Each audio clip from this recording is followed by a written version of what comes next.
Hello, people. I'm back. Elissa Taub is back. We took a week off of from this live stream last week, so people could actually have a holiday, and we knew that the bad news would be returning. In fact, we've changed our titles on here just to kind of reflect the mood.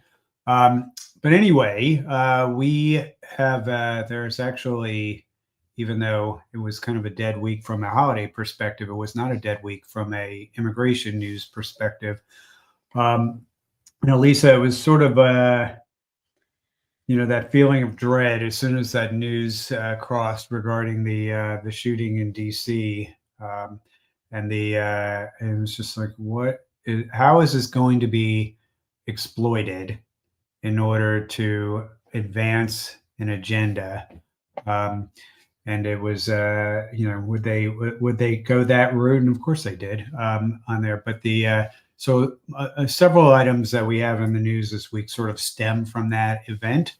I hate to make the analogy to the 1930s, but there was a very famous case involving somebody named Herschel Greenspan, which a lot of people don't know that name.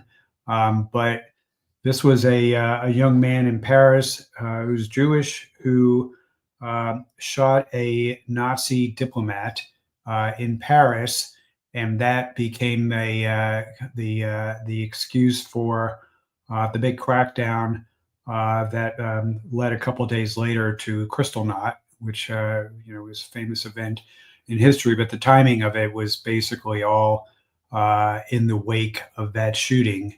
And it just seemed like as soon as this happened, it's like this is like they're just looking for excuses to be able to do these kinds of actions, and that is like an old play. It's not anything new. So I'm not making comparisons. I'm just saying we've seen things like this before. Yeah, and I think that the administration was, in some senses, planning some of these actions already, and this just provided this, tragic attack, just really gave fuel to the fire. Yeah. So in the meantime, all this stuff is happening, and they couldn't even keep it. I think the hope was at the White House is to kind of keep the story front and center for a while, and all of a sudden, in the last couple of days, they've had this Pete Hegseth military scandal and all kinds of other news that sort of pushed this out of the news again. But this is sort of a playbook that they have had, and they want to sort of, I think they feel like it's still a winning issue for them, but there's no evidence in terms of elections that have happened or public polling that's happened that if anything, they did what they did in the first term, which was make the pro-immigration position more popular than ever there, and that's what we've seen. Just up the road from us, we had a special election last night in Nashville, in a district that has been so gerrymandered that the city of Nashville actually doesn't have a representative in Congress. But there was a 13-point swing for the Democrats in that district, and immigration was a big issue in that campaign, and it was not a winner. So if there's any hope, it's that none of this stuff is actually working politically for the administration, and hopefully this is going to be fixed at the ballot box in less than 11 months from now. It's hard to believe that now we're closing in on that election, but we do have a lot of things to talk about. There was, I think, the biggest item of the week was actually news that's probably the freshest news, which is a USCIS policy memo that was released yesterday. Last night. So why don't we, Elissa, talk? I want to spend more time talking about this than the other topics, because this has potentially the broadest repercussions. But this is basically a USCIS policy manual change that does two big things. So what are the two big things that it does? Actually, it does three things. And And the interesting thing, just for a little bit of color commentary before we dive into the substance, normally when USCIS rolls out a policy memo or a change to its stated procedures, not only do they post it on their website, but they send out an email to everybody who's subscribed to their email alerts. And they didn't do that in this case. The memo kind of leaked out and then it became public, but they didn't announce this to great fanfare. It was sort of rumors. And then, oh, look, lo and behold, there's actually a memo that says these things. So it seems like their hand was forced a little bit into owning up to what they were doing. The memo does three things that are really consequential. The first thing that it does is it halts or pauses or halts the adjudication of all affirmatively filed asylum applications. So these are asylum applications filed with a form I-589 that were filed directly with USCIS. This doesn't affect asylum applications in immigration court. It's only the applications that are filed with USCIS, but it pauses all of them regardless of a person's country of origin. So no matter where somebody's from, all USCIS asylum adjudications are halted. They clarified that doesn't really apply to like credible fear interviews, things like that, that are not adjudicative on the asylum thing, but they are not going to be issuing asylum decisions for who knows how long. The second thing that the memo did was it paused all adjudication, all action on pending benefit applications, basically pending petitions and applications for people who are from any of the 19 countries that are on the travel ban list. And they clarified in a footnote to the memo that this includes anybody who either is a citizen of those countries or national of those countries or reports one of those countries as their country of birth. And that's really significant because people who maybe were born in a country like Iran that is on the travel ban list, but later acquired a different citizenship like Canadian citizenship, technically aren't subject to the travel ban. But in this policy memo, they're pausing adjudications for people from all 19 of those countries, whether it's country of birth or country of citizenship. And then the last thing that the memo does is it says that the administration is going to go back and re-review applications for people that were adjudicated that were for people who entered the United States on or after January 20th, 2021, which of course is the day that Joe Biden took office. And so they want to go back and review a whole host of benefits requests for people from the travel ban countries, those 19 countries who entered the US on or after the day that Joe Biden became president. And they're specifically looking for indications that somebody might have been a terrorist or have terrorist sympathies or other things. And they even say that even if somebody's naturalized or gotten a green card in that time, that they could go back and re-interview that person if there's a positive hit in the system. So those are the three things the memo does: the pause on asylum applications, a pause on all benefit applications for people from the 19 travel ban countries, and a re-review of applications that were filed for people who entered on or after January 20th, 2021, who are from the 19 travel ban countries. All right. So let me refresh people's memory as far as who's covered under these under the ban. So in alphabetical order, I will read them: Afghanistan, Burma / Myanmar, whichever name is applicable this week, Chad, Republic of the Congo, Equatorial Guinea, Eritrea, Haiti, Iran, Libya, Somalia, Sudan, Yemen, Burundi, Cuba. This is not really alphabetical. Sorry about that. Oh, this is the seven. Well, it's alphabetical for the seven on the Burundi, Cuba, Laos, Sierra Leone, Togo, Turkmenistan, and Venezuela. So just in terms of the big ones from a population perspective, Afghanistan is a big one just because we've had a lot of Afghans enter the country after August 2021. when the U.S. left Afghanistan. Haiti always has because of its proximity to the U.S. There's always a large population here. Same with Cuba for the same reason. Iran and Venezuela. If you're from any of these countries, it's not good news. But those are some countries that sort of have over and over again have been hit. Some of these countries have TPS, which we're going to talk about in a little bit, and that makes this particularly worse because a lot of these people have been in TPS status in the U.S. and their TPS status is being revoked. And then once that's happening, when they are trying to transition to other categories legally, they are being thwarted from doing that through actions like this. So that's a and if you think that's sort of by accident, it's not by accident. This is the policy is designed to get rid of any legal status that you have and make it impossible for you to get into another legal status through another channel. So that's what's happening with that. Incidentally, there was some discussion today about whether USCIS will receipt petitions or applications for people from these countries, because the way the memo reads, it's only about adjudication. And the way I read it, and of course I haven't, this memo came out last night. I did see a few people on listservs today say that they did get receipts in some cases. My assumption would be that USCIS would cash the check, receipt the case, and allow you to file it. But that it might be quite some time before you receive a decision.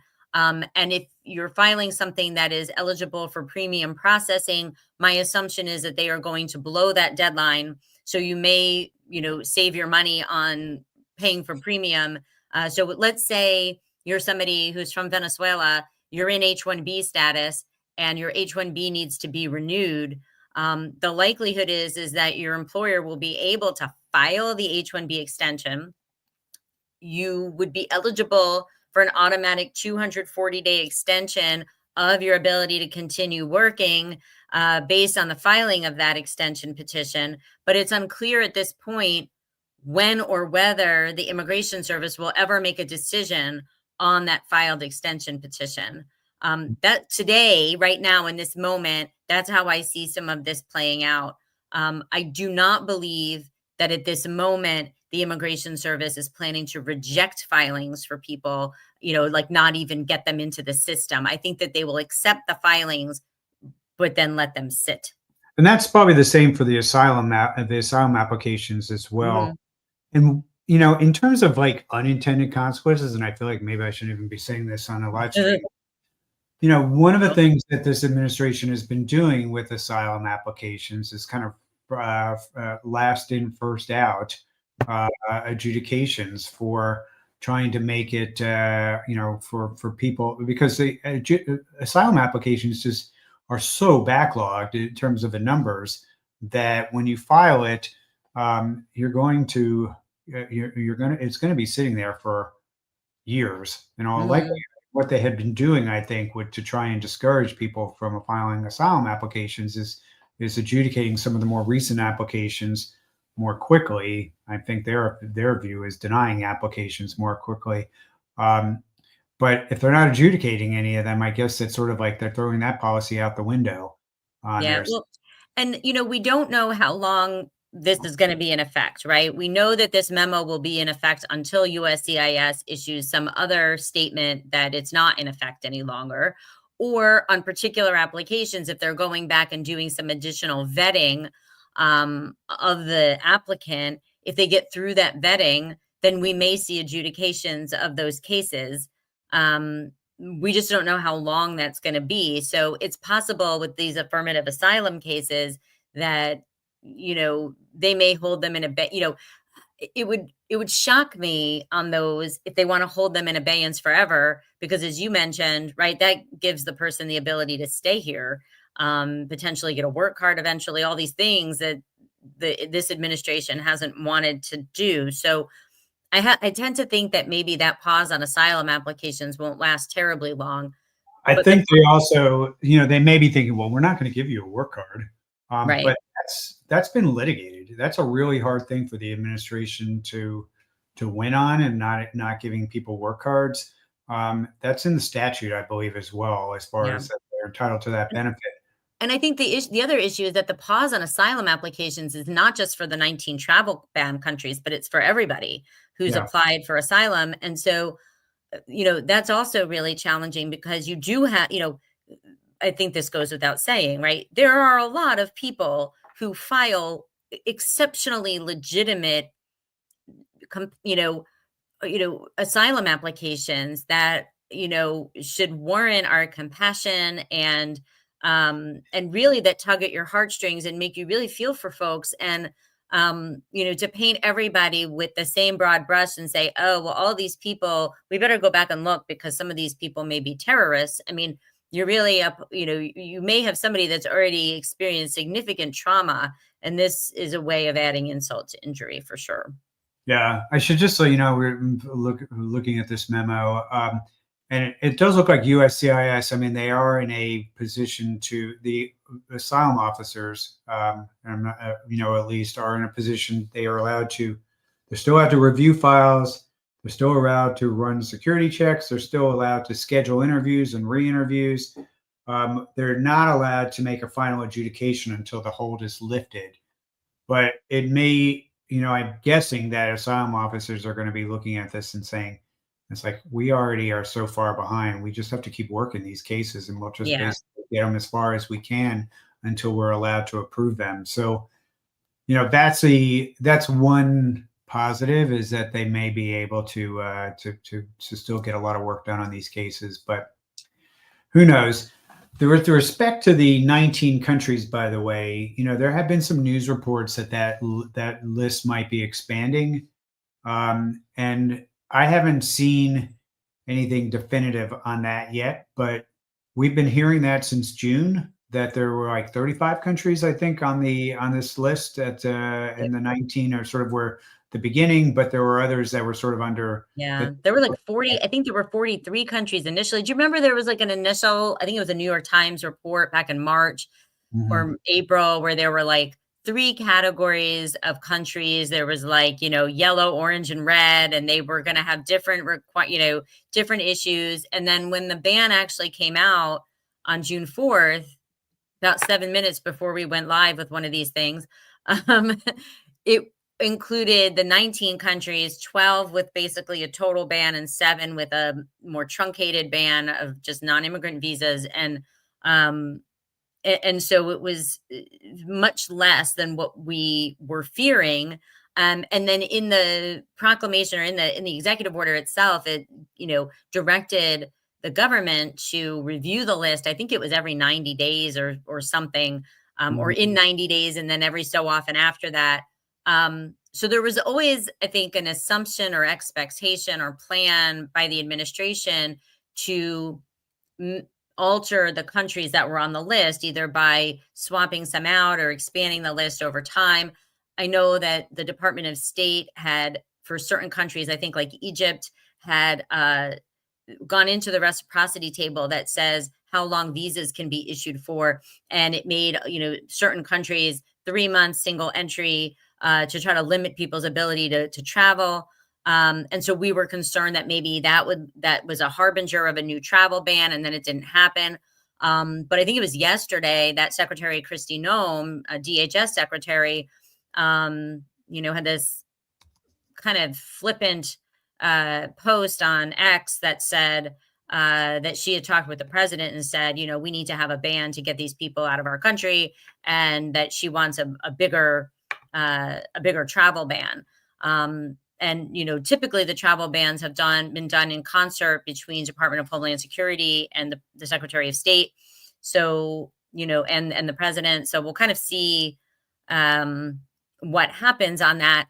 The hard part is, just like with everything else that this administration seems to do, we don't know when, and we don't know how much notice we'll get, and we don't know who, right? We don't know which countries will be affected. So my expectation is if this comes down, we'll probably get about 24 to 48 hours advance notice.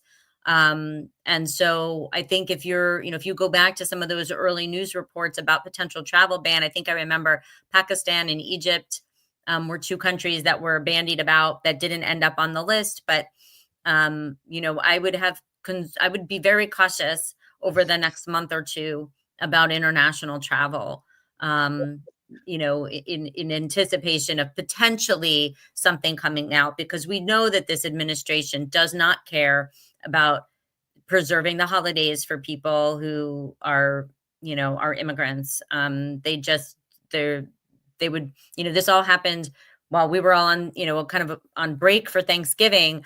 And all of these things started to come down, memos coming out on Friday and, all this stuff. So, do not think that this administration will pause for, as much as they like to talk about Christmas.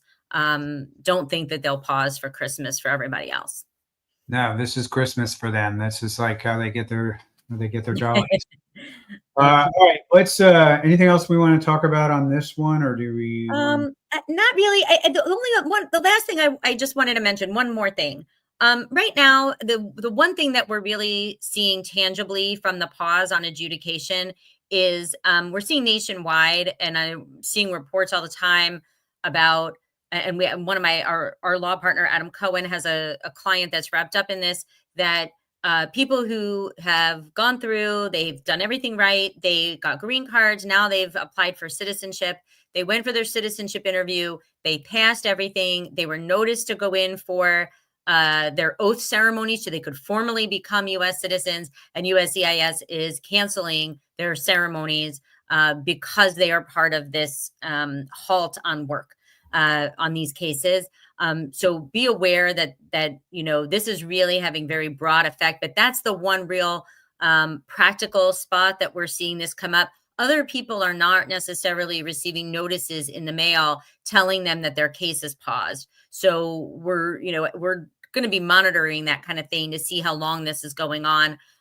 For people who are caught up in the re-review, USCIS said that they may re-interview people. I suspect if they decide to reopen a case, they'll issue a notice, maybe a request for evidence or something like that. So you'll know if your case is going to be affected by a re-review. And for the cases that are paused, eventually, it could be that a request for evidence or notice of intent to deny or something like that could be issued if USCIS has additional questions about your case after this pause. So I just wanted to mention that from a practical perspective. Also, from a practical perspective, if any of you are in this situation where you're seeing a re-review or you're getting, something overturned, I think a lot of these cases are going to be very strong cases for litigation, and judges are going to have very sympathetic reactions. So, if you are a victim here, I would, I would say that don't lose hope. Go talk to immigration counsel, and by the time it goes to court, the policy will probably already be declared illegal, but or withdrawn. But in any case, that's that is something that I encourage all of you to be thinking about, instead of just reacting and assuming that you can't do anything about it. Remembering that we have three branches of government in the U.S. The White House is only one of the three, and the courts are an equal branch and can take action against the administration's policies if they determine them to be illegal, which many of them are and have been in the past determined to be illegal. All right, let's move on. So, Elissa, there were some H-1B developments today. No. I think it was today. Yeah, today. Why don't you talk a little bit about this State Department Yeah. ridiculousness, and then I'll talk about the lawsuit. Okay. So today, the State Department issued a news alert. They kind of issue these things on the travel.state.gov website. They have a newsroom on there, and you can go in and they post visa news. So they don't do what USCIS does. They don't like email it around, but if you check travel.state.gov periodically, you'll see these news reports. Today, they issued an alert saying that as of December 15th, so next week, or I guess the following Monday, H-1B and H-4 visa applicants are going to be subject to a review of their online presence. Now, if you recall back in June, the State Department announced that this was going to start, or in May, the State Department announced that this was going to start for all F, M, and J visa applicants. This was a specific swipe at students where they said that all students were going to have to make their social media public, provide all their online handles, and that not only was the State Department going to review their social media, but really their entire online presence. So looking at, published papers or, all kinds of things that might be out there in the public domain online about these folks. At the time, we were really worried that this was going to cause massive delays in visa issuance. And what we found is that it didn't really, but these reviews are going on and can lead to a greater incidence of administrative processing or visa refusals if the State Department finds something objectionable in your online presence. As of December 15th, these same rules are going to be applied to both H-1B and their dependents who are applying in H-4 status. It's important to know that this is a State Department policy. This is what is happening when you apply for a visa stamp at a U.S. embassy. This is not a USCIS policy. So this is not like you're going to have to provide all your social media handles when your employer sponsors that H-1B initially. But if you go for H-1B visa stamping, or you bring your spouse or children and they have H-4 visa appointments, you're going to have to provide them with all of your social media handles, all of your online information, and your social media will have to be set to public. That means Instagram, Facebook, TikTok, LinkedIn, X, Blue, whatever it is that you use, all of it's going to have to be set to public so that a consular officer can go through. And what they're using is my understanding or assumption is that they're using an AI tool to compile social media reports or online presence reports that summarize everything for the consular officer so that the officer can then review that before they make a decision on visa issuance. So this is really important to understand that this is happening, and it's going to start officially on December 15th. Don't be surprised if you go for a visa interview in H-1B status in the next week or so that you may get asked to do this anyway. Let me only amend that to saying, yes, this is the State Department and this has to do with visas. However, there are some bigger trends that are happening in immigration where these kinds of things still might matter for other spaces as well. And I'm reminded, oh, sure. For example, of anything that involves discretion on the part of USCIS, like an adjustment of status application, for example. They could consider, discretionary factors, and this could be something that an examiner could look at. And there's very little guidance as far as what's appropriate and what's not appropriate, except it can't be a violation of the Administrative Procedures Act, which means that they can't be, doing things capriciously. They can't be doing things with animus, which again is is a powerful weapon for people that want to litigate, which is to, if you can get a judge to sort of look at it and say, this is just ridiculous. It's obvious that they were motivated by, by animus and by bad motives on here. You might be able to get a judge to reverse it, but it comes up there. And then, Elissa, I'm also thinking of naturalizations now. Mm-hmm. Show good moral character is no longer an absence of a criminal record, but basically is this sort of amorphous list of factors that they can look at to decide if you're a good person or not. Right. And that really, opens it up to the examiner to potentially impose their views of the world and look at what you've been doing online to see if you are a person of good moral character. And, and I think the other thing to know is that, the State Department doesn't have the ability to search your phone, right? They can look at your online presence. They can get these reviews by using LexisNexis and other tools and all of this, but they're not going to take your phone from you or your electronic devices to search them when you go for your visa interview. But what they can do is they can put a note in your record so that when you come to the border, you're flagged for CBP. We were seeing this a lot early on in the administration where somebody would come to the border, they would get put in secondary inspection. CBP wants to search their laptop, their phone, their tablet, whatever it is. This, that is still a possibility. And so if the State Department maybe sees something in your background, they're not that sure, they decide, let's go ahead and issue the visa and kind of get this person to the border. And then CBP could refuse you entry if they do a further search on your devices and find objectionable content. So keep that in mind as well. So even though this, where they're asking for this is on the visa application, as Greg mentioned, there may be broader use of the information beyond that. Elissa, I mean, one of the things that people ask is like, can I just like wipe my social media accounts? And that apparently is also raises suspicions now if that's happened. Yeah.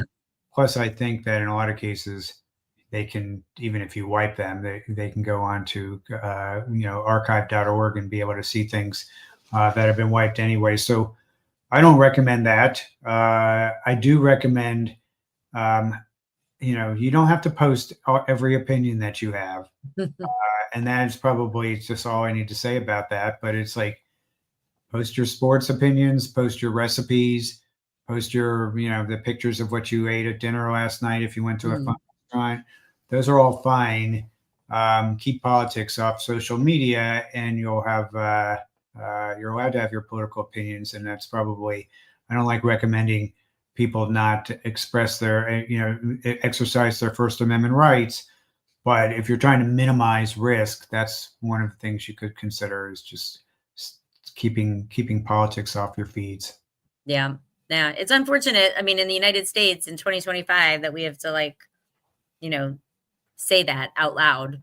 It's crazy. But in terms of visa stamping, low profile is a good thing. Yeah. Okay. Elissa, H-1B, let me just kind of give people a little bit of an update. There has been on the H-1B tax, the $100,000 tax. So there are two cases that are pending in the U.S. There have been rumors of other cases that might be moving along, but only two so far that have been filed that we're aware of. One is the case that I'm co-counsel on, and some of my impact litigation colleagues are co-counsel, along with I don't know, there's probably at least 25 lawyers that are working on this, which is great. That's the Global Nurse Force case filed in Northern District of California. That's in San Francisco. And then there is the Chamber case that was filed in DC. The U.S. Chamber of Commerce and the American Association of Universities, I forget what the acronym is, but it's basically the association of all the colleges in the country. That's their case. And they're moving on different tracks, different judges, different courts.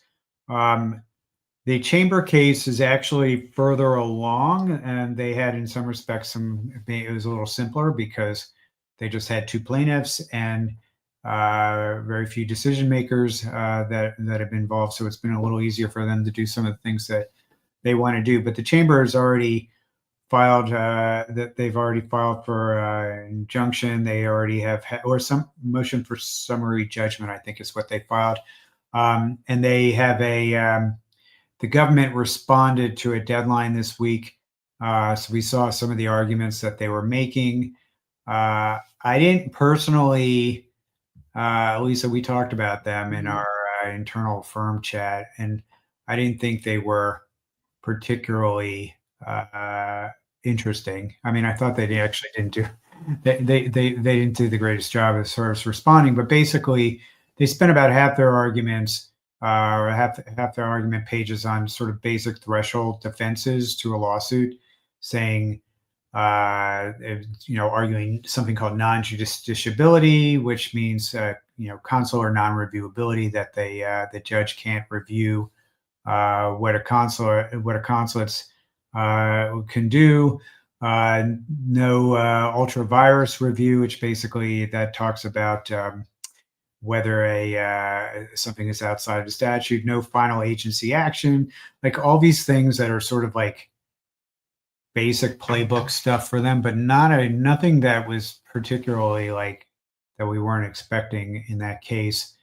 They did have a declaration, though, that they submitted from a Treasury employee stating that all the money that is being collected to those people willing to pay $100,000, I don't know who those people are yet. I haven't heard about anybody, but it goes into a general fund receipt account. and this is a quote from their response, because such collections are not defined by law for a specific purpose. The money gets swept into the general fund of the U.S. Treasury at the end of the year. And Elissa and you and I were talking about that at lunch yesterday, and why that is a very bad fact, in mission for the government, which is because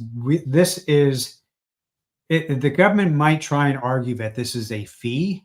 And if it's a fee, they have a lot of leeway on things that they can do. They still have to go through a process. But if it's a fee, they have more discretion, and fees have to be for specific purposes. But they just admitted here that there is no specific purpose for this. So they're just putting in this general fund, which sounds a lot more like a tax.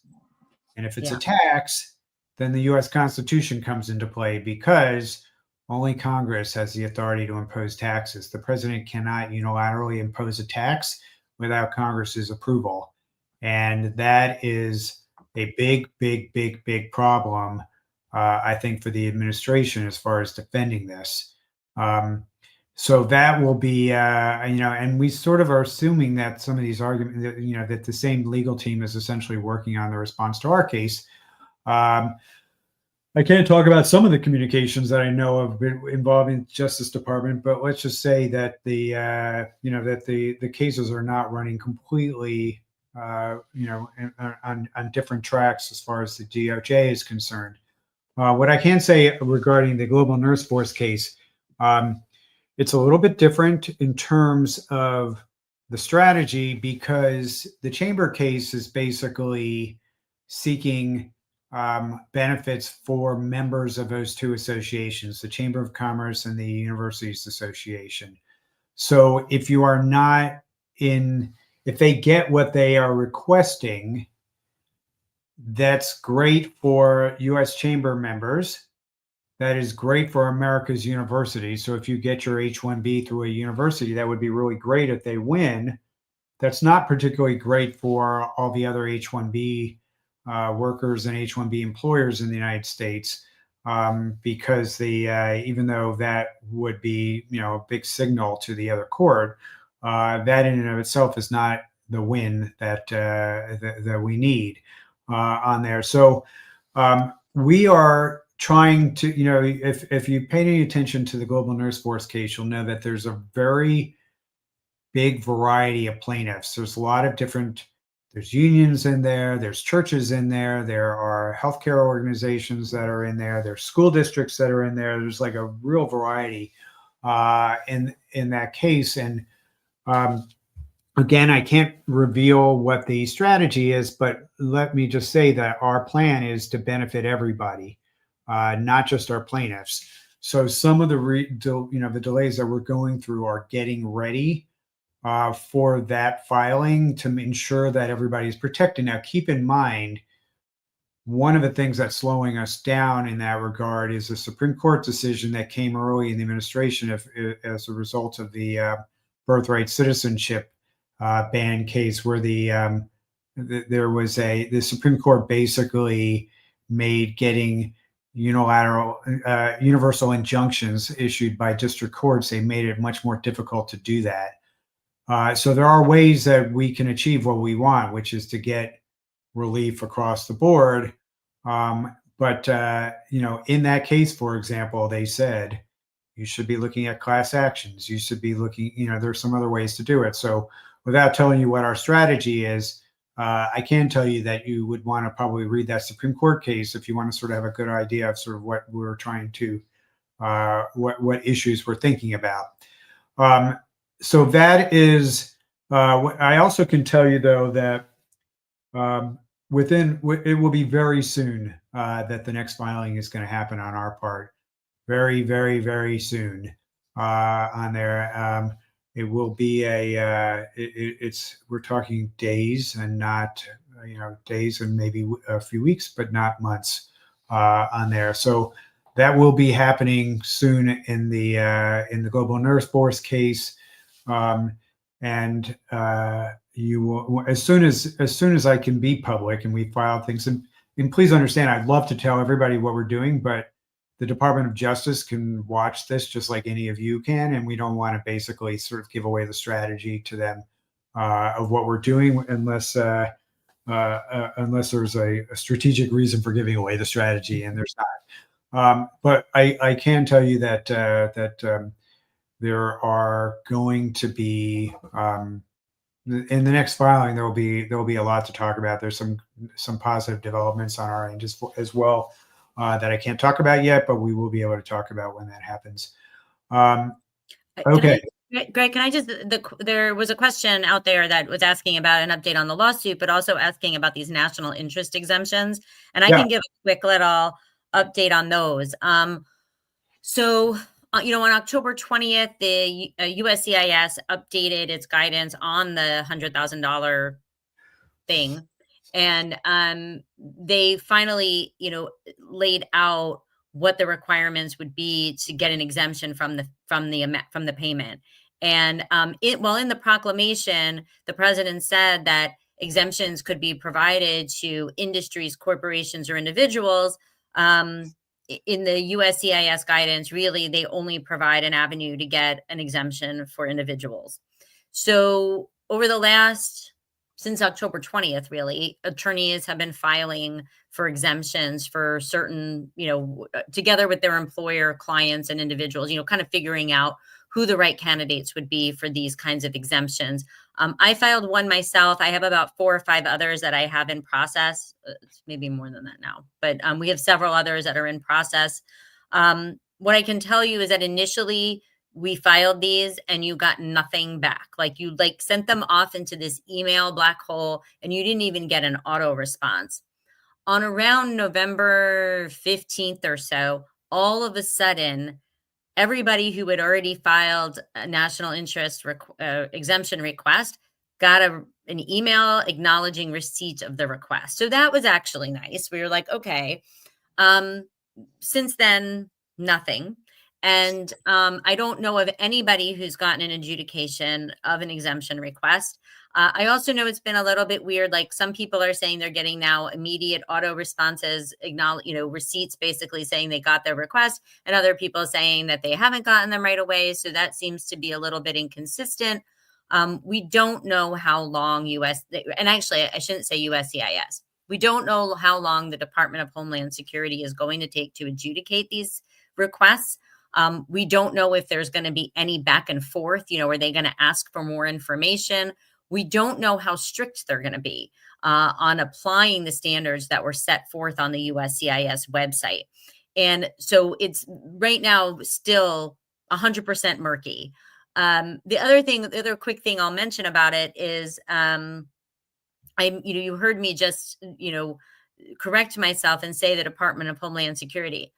It says in the guidance that was posted on the USCIS website that the Secretary of Homeland Security will make the decision on exemption requests. And the email address that was provided is a dhs.gov email address, not a USCIS email address. So it does appear that these exemption requests are going outside of USCIS to be adjudicated by some other office of the Department of Homeland Security.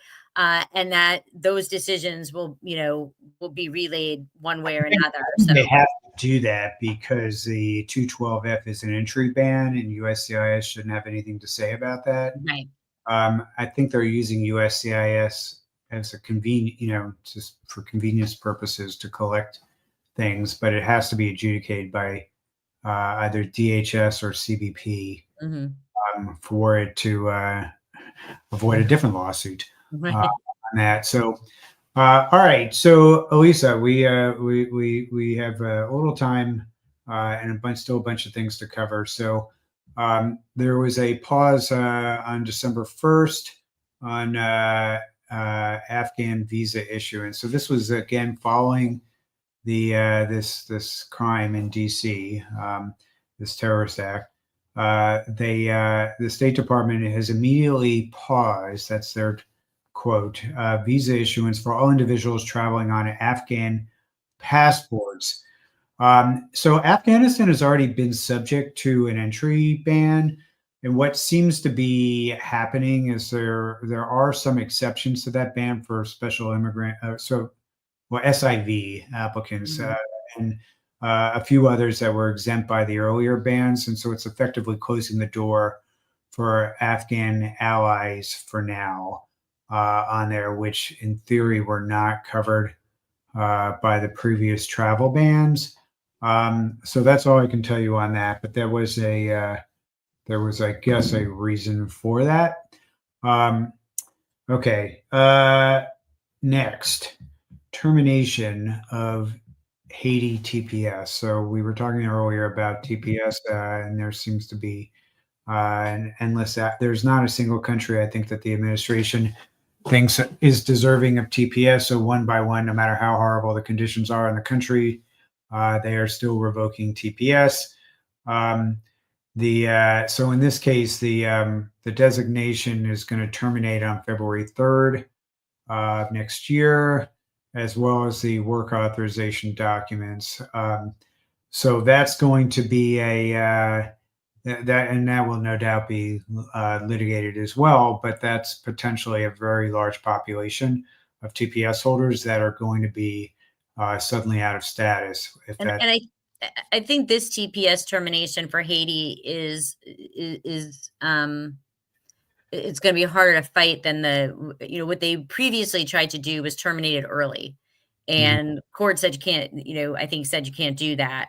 Now they're terminating the designation as of the natural expiration of the status, and I think that's what happened in the Venezuela case, and the Supreme Court allowed them to go forward with it. So.